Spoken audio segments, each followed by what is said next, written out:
A assombração verde ataca novamente, desta vez no Sub-17. Que coisa, o time mais encantador do Santos da base, goleado neste domingo no jogo de ida da semifinal do Campeonato Paulista e ficou difícil a classificação para a próxima fase da competição. Sobre isso eu falo a partir de agora.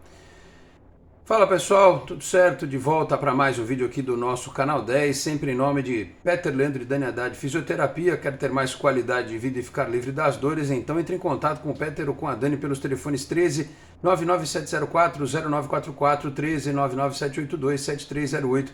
Conheça o trabalho também pelo Instagram, @Peter Leandro e Dani Haddad. Também a Exatec Informática na Senador Feijó 686, Sala 1820 no Blue Office. O site é o exatecinformatica.com.br, telefone 13 30 20 18 77. Conheça mais da Exatec também nas redes sociais. Se você está chegando agora aqui no canal 10, peço para se inscrever, ativar as notificações, deixar o like, que também é importante. Se quiser, torne-se membro do canal. Meus caros, antes de mais nada, eu sempre falo a verdade para vocês aqui, né? Eu não consegui acompanhar o jogo, apesar da transmissão da Santos TV e tal.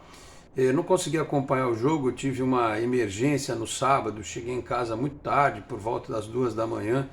Acordei, já era por volta de 10h30, quando eu acordei já estava 2-1, né? Enfim, aí depois, resolvendo ainda outras coisas, vi um trechinho do jogo, revi os gols agora. Mas o pouco que eu vi da partida, não sei se foi por conta do cansaço, da maratona, né? Os meninos jogaram contra o Fortaleza fora de casa no meio de semana, mas achei o time do Santos um time muito espaçado, um time com muitos buracos e tentando construir as jogadas com muita pressa, né? Não sei se pelo fato de já estar atrás do placar, com pouco tempo de jogo, né? Achei que os meninos estavam rifando a bola. Enfim, e o Santos tomou gols que a gente percebe no profissional, acontece, né? Na base também, né? Um gol de falta de longe, não sei se o goleiro do Santos demorou para cair na bola, ou se o chute realmente foi tão bem colocado assim que não dava para ele chegar. Depois teve um contra-ataque, um chutão, né? O menino do Palmeiras, ele acabou recebendo a bola entre os dois zagueiros do Santos, teve tempo, parou, olhou, bateu cruzado. Aí teve o pênalti, né, a favor do Santos, que o Bernardo sofreu e converteu. E aí no segundo tempo o Santos não conseguiu, né, jogar e ainda tomou mais um gol. Né? Aliás, já tinha tomado, né, um terceiro gol também no final do primeiro tempo, com 3-1, né? E no segundo tempo tomou um gol de cabeça no finalzinho da partida. 4-1, realmente é difícil, né, de reverter. Você vai dizer, poxa, mas contra o Ibrachina deu certo, mas vamos combinar que o Ibrachina é uma coisa, o Palmeiras é outra, né? Um time que faz um investimento monstruoso na equipe principal e que também faz na base, né? O Palmeiras, até bem pouco tempo atrás, era um time que não ganhava copinha e ganhou em cima da gente. É bom a gente lembrar, né? Diga-se de passagem. E que era um time que não ia bem nas categorias de base. Esse time que caiu agora no Paulista Sub-20, mas que era pentacampeão, né? Paulista Sub-20 ou tetracampeão Paulista Sub-20, e que chega nas decisões, né, de Brasileiro, Copa do Brasil, enfim, estadual, nessas categorias. Enquanto que o Santos é um time que passa por um processo ainda de reestruturação da base, né? A gente elogiava aqui, e eu sei que muito oportunista de plantão vai aproveitar o resultado para falar, tá vendo, a base não era boa, perdeu de novo, não sei o quê. Enfim, você vê, um time que está numa semifinal do Paulista e virtualmente na semifinal do Brasileiro, competições que tem times fortíssimos, eu acho que tem mais a elogiar do que a criticar. Até porque ganhar é bacana, né? Como eu disse outro dia, cria-se um clima positivo para a manutenção do trabalho. Mas o que interessa é que a gente olha e vê meninos que têm condição de ajudar a equipe principal no médio prazo. E time de menino, só de menino, acontece isso aí, né? Quando você tem um adversário mais forte, até fisicamente, mais bem estruturado, com investimento maior, esse tipo de coisa vai acontecer. Um gol de fora da área, um gol de falta, um gol de cabeça, um gol de contra-ataque, né? O terceiro gol foi uma bola que o menino cortou para o meio e bateu, né? Também de fora da área, ou seja, sabe, não foi aquele amasso. Aliás, contra o Palmeiras é sempre assim, né? Não tem aquele amasso e tal, mas os caras vão lá e são eficientes na hora de finalizar. E acho que o Santos vinha nesse embalo, né? Os meninos estavam confiantes, porque já tinham vencido o Palmeiras, inclusive, né? Venceram esse time do Palmeiras no Campeonato Brasileiro, num jogo que foi muito mais disputado, inclusive foi na Arena Barueri, um jogo muito mais acirrado, muito mais brigado. O jogo deste domingo foi um jogo totalmente espaçado, né?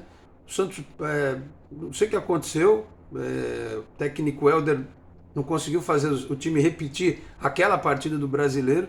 Então, se esse time já ganhou do Palmeiras uma vez, ele tinha totais condições de ganhar de novo. A gente só não imaginava que a equipe fosse ter essa situação que a gente viu, né? Repito, de pressa para resolver no ataque e muito espaço na defesa, né? Os buracos na defesa.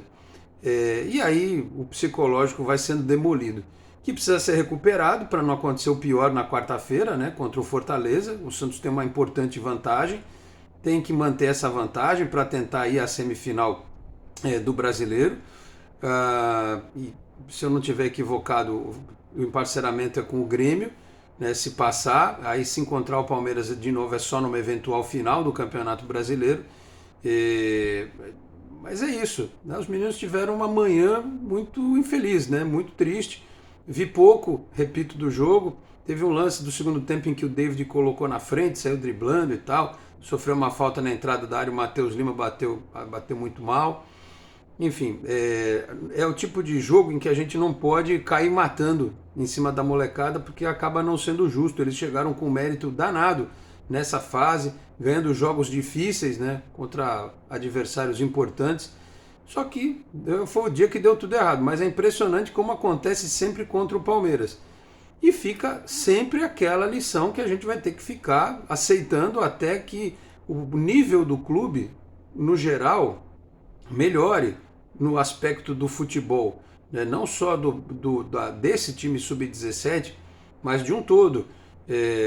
O Santos tem uma equipe sub-17 muito boa, mas talvez não tenha a quantidade de jogadores necessário para até revezar, né?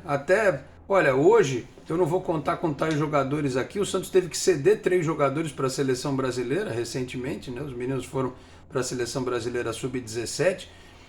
Mas você não tem condição de fazer um revezamento.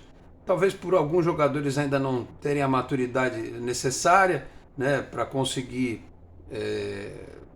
dar conta do recado quando chamados. Então você tem um time titular ali que é forte e alguns outros meninos que talvez ainda não tenham a maturidade suficiente para, numa necessidade de fazer um revezamento, o técnico Helder conseguir fazer isso. Acho que vale a mesma lógica para o sub-15, vale para o sub-20, enfim. É isso. É muito triste, né? Porque esses meninos, já, como eu disse, já tinham conseguido um resultado positivo contra este mesmo Palmeiras. Dessa vez foram surpreendidos. O mando era do Santos, perdão. Semana que vem, no domingo, é mando do Palmeiras, então vai ser a torcida deles lá, a transmissão da TV de clube deles. Eu não sei onde é que vai passar, se no YouTube, se no Facebook, se eles têm igual o São Paulo um play lá para fazer a transmissão, enfim.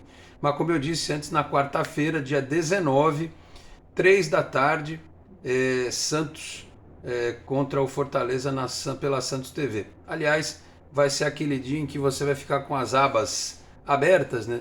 Porque infelizmente é aquilo. O Santos pega o Fortaleza 3 da tarde no CT pelo Paulista Sub-17 e no mesmo horário joga contra a Portuguesa de Desportos no Canindé pelo Sub-20. Ou seja, você vai ficar com uma aba na Santos TV e a outra na TV do Paulistão. Você vai ter que ver os 2 jogos ao mesmo tempo. É uma falta de bom senso, né? Impressionante. Por que não põe um jogo às 5? Outro dia botaram o Santos às 2 no feriado, né? Num calor desgraçado contra o Ibrachina. Então não dá para botar um jogo às 2, outro às 4, mas enfim. Sei lá, acho que a federação não pensa muito quando ela monta essas tabelas de competição. Então é isso. Se o Santos for eliminado no Sub-17, é o que parece mais natural que aconteça, né? Seria algo impressionante reverter esse resultado. Que a gente tenha paciência, porque alguns desses meninos vão estar na Copinha, certamente, ou já prontos para o Sub-20 o ano que vem. Dependendo do que acontecer, alguns até pulem uma etapa. O David, por exemplo, não sei. Capaz dele jogar a Copinha e depois ser integrado ao time principal. Ainda mais, eu sempre tenho dito aqui, estão falando que alguém vai ter que ser vendido em dezembro. Pode ser o Marcos Leonardo. Aí se o Marcos Leonardo for vendido, você já sobe o David para compor o time principal. Então eles têm muita coisa ainda pela frente, né? A gente fala, o jogador depende, uns amadurecem com 17, 18 anos, outros demoram um pouquinho mais, 20, 21. Então, pela campanha, a gente só pode dar parabéns para os meninos, a gente tem que entender o porquê que a gente sempre cai, né, regularmente contra as equipes do Palmeiras, seja no principal, seja na base. Por quê? Porque lá tem mais dinheiro, tem mais investimento, tem um trabalho mais consolidado, tem uma prospecção de jogadores que permite uma troca, né, constante de atletas. E é uma coisa que o tempo vai se encarregar de fazer, claro, desde que o Santos trabalhe bem, né? Na sequência desse trabalho na base e no futuro, né, com uma outra visão, enfim, de investimento, quando tiver um CT só para essa molecada, quando você conseguir atrair mais jogadores, por aí vai. Tá certo? Então, cabeça fria para a meninada, joguem quarta-feira para classificar, obviamente, e no outro final de semana, a dica que eu dou, se eu puder dar uma dica para o Helder e para os meninos, vão jogar por jogar, brinquem de jogar, vão lá, vão bater bola, não entrem preocupados com classificação, porque essa tá perdida, né? O encaminhamento dela é para eliminação, então vão lá e joguem, se divirtam. E aí, se der certo, deu, se não der, paciência, né? Fica para uma próxima oportunidade, tá certo? Então é isso. Só lembrar vocês que neste domingo ainda eu volto aqui no Canal 10 mais tarde para trazer o pré-jogo de Santos e Bragantino e vou aguardar os resultados, né, dos jogos deste domingo. A gente espera os resultados deste domingo para ver como é que ficou a tabela, né? Depois de todos os jogos, vem que posição o Santos estará e em que posição ele pode chegar se conquistar um bom resultado nesta segunda-feira também, tá certo? Falei aqui ainda em nome de Cicobi Unimais Metropolitana, a sede em Santos, na rua Dr. Carvalho de Mendonça, 187, na Vila Matias. Tem Cicobi também em São Vicente, Guarujá, Praia Grande, Cubatão, Peruíbe, além das agências na capital paulista, Grande São Paulo, ABC e importantes municípios de Santa Catarina e do Rio de Janeiro, com a incorporação do Cicobi Santa. Ficando por aqui, muito obrigado a todos pela audiência, um grande abraço e até a próxima. Tchau, pessoal.